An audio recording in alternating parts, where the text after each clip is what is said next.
Arcane Code. Είμαστε η ομάδα 35 του μαθήματος Διδακτική και Εφαρμογές στην Πληροφορική. Κύριος σκοπός του εκπαιδευτικού μας παιχνιδιού είναι οι μαθητές να αποκτήσουν γενικές γνώσεις και ικανότητες γύρω από το υλικό του υπολογιστή.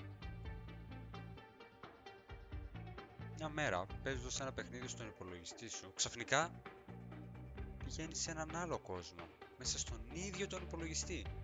Εκεί θα κληθείς να αντιμετωπίσεις προκλήσεις που θα δοκιμάσουν τις γνώσεις σου, αλλά και θα τις βελτιώσουν. Αν τα καταφέρεις, θα μπορέσεις να γυρίσεις πίσω στο σπίτι σου ασφαλής. Αν όχι, ποιος ξέρει. Συντελεστές: Κωνσταντίνος Τούρνοβου, Γιώργος Ιωαννίδης, Ισιδώρα Ειρήνη Νησιάδη, Αλέξανδρος Σέντερης. Σας ευχαριστούμε πολύ για τον χρόνο σας.